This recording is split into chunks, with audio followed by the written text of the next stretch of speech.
Welcome to our YouTube channel Raj general study. Dear friends, आज हम लोग इस वीडियो लेक्चर के माध्यम से सेल अर्थात कोशिका के बारे में अध्ययन करेंगे। तो सबसे पहले हम जान लेंगे कि कोशिका एक बायोलॉजी का भाग है, इसीलिए बायोलॉजी के बारे में बेसिक कंसेप्ट को समझ लेंगे।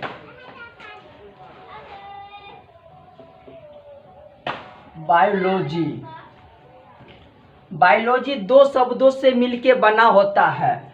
Bio plus logs. बायो का अर्थ होता है जीवन और लॉग्स का अर्थ होता है स्टडी। स्टडी मतलब अध्ययन होता है। तो इस आधार पे बायोलॉजी का डिफिनेशन बोल सकते हैं, जीवन का अध्ययन ही बायोलॉजी कहलाता है। और कई लोग में कन्फ्यूजन हो जाता है कि बायोलॉजी शब्द का सर्वप्रथम प्रयोग अरस्तु किया था। ये गलत है। बायोलॉजी शब्द का सबसे प्रथम प्रयोग दो वैज्ञानिक मिलके किए थे। एक हो जाएगा लेमार्क, जो कि फ्रांस के वैज्ञानिक थे, और दूसरा हो जाएगा ट्रेवीरेनस, जो कि जर्मनी के वैज्ञानिक थे। लेकिन अरस्तु को फादर ऑफ बायोलॉजी माना जाता है।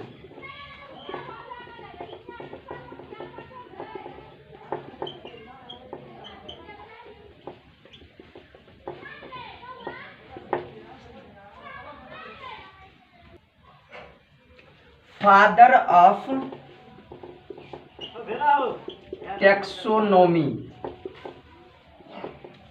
टैक्सोनॉमी कैरोलिस लिनियस को माना जाता है। अर्थात वर्गीकी का पिता कैरोलिस लिनियस को माना जाता है। अब कोशिका के बारे में अध्ययन करेंगे। तो कोशिका को इंग्लिश में सेल बोलते हैं, लेकिन अगर बायोलॉजी के टर्म में देखें, जीव विज्ञान के शब्दों में देखें, तो इसका जो नाम हो जाएगा, ये हो जाएगा साइटो।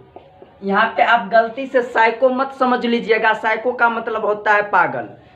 तो यहाँ पे जो इसका स्टडी होता है, जो अध्ययन होता है, ये साइटोलॉजी कहलाता है।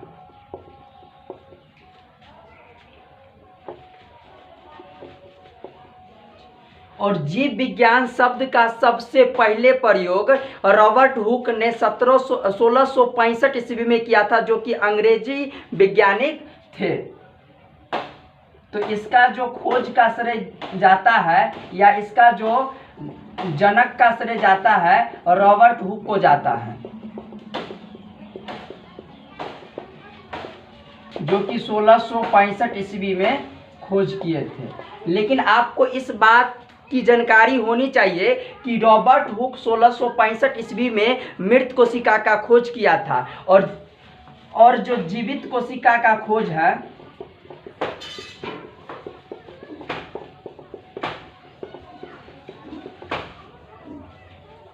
जीवित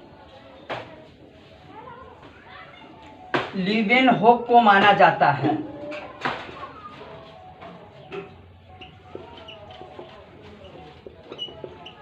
और कोशिका सिद्धांत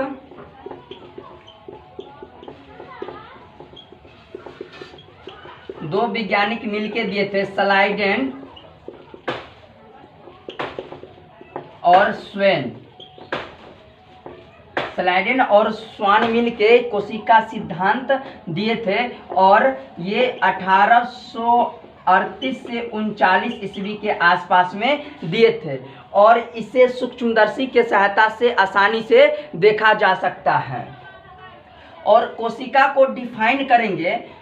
कोशिका जिस प्रकार मकान छोटी छोटी ईंटों से मिलकर बना होता है, ठीक उसी तरह से मनुष्य का शरीर अनेक कोशिकाओं से मिलकर बना होता है। आप एक एग्जाम्पल के द्वारा समझने की कोशिश कीजिएगा। जैसे मकान जो होता है ये ईंट से मिलकर बना होता है। पहले ईंट से मिलके दीवार का निर्माण होता है और दीवार से मिलके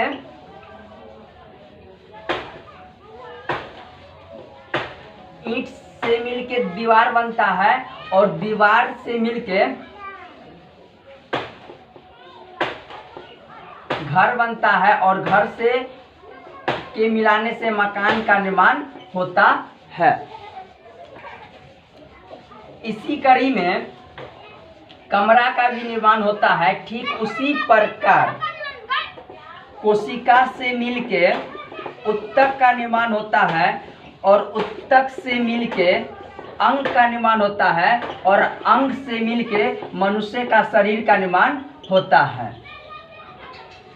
और कोशिका का डिफिनेशन हो जाएगा, इस तरह से भी बोला जाता है कि जीवों की संरचनात्मक एवं क्रियात्मक इकाई को कोशिका कहा जाता है। तो संरचनात्मक एवं क्रियात्मक इकाई इसलिए कहा जाता है कि एक ही कोशिका से जीवों का अकेली कोशिका से जीवों का निर्माण होता है। हालांकि ये नहीं है कि एक ही कोशिका जीवों के शरीर में पाई जाती है, लेकिन यहाँ पे एक ही कोशिका से मिलके शरीर का निर्माण होता है। कहने का मतलब ये है कि कोशिका एक बॉडी का पार्ट है, शरीर का भाग है, उससे मिलके शरीर का निर्माण होता है। तो यहाँ पे ये भी प्रश्न उठ सकता है कि मनुष्य के शरीर में कोशिकाओं की संख्या कितनी होती है। तो करीबन जो इस संख्या हो जाएगा 60 से 90 ट्रिलियन हो जाएगा, जो कि बहुत ज़्यादा होता है। और यहाँ पे आपको ये भी ध्यान रखना होगा कि कोशिका से एक जीव का निर्माण होता है, मतलब ये कि एक जीव से एक कोशिका का निर्माण होता है, लेकिन उससे जो जीव बनता है उसमें अनेकों कोशिका होता है। सबसे छोटी कोशिका और सबसे बड़ी कोशिका, ये ऑल ओवर कोशिका के बारे में बात किया जाता है।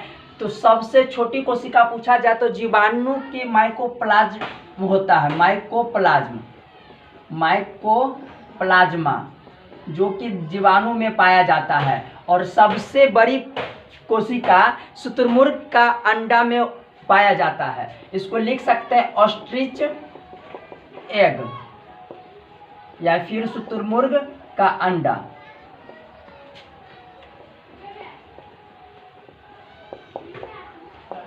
अगर यहाँ पे मानव शरीर का बात किया जाए तो मनुष्य के शरीर में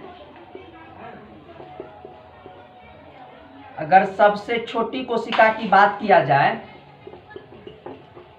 तो ये स्पर्म होता है, जो कि पुरुष के जनन अंग में पाया जाता है और वहीं से इसका निर्माण होता है और वहीं से निकलता है। और सबसे बड़ी कोशिका की बात किया जाए तो ये ओवेरी से निकलने वाला ओवम होता है, जो कि महिलाओं के जनन अंग में पाया जाता है।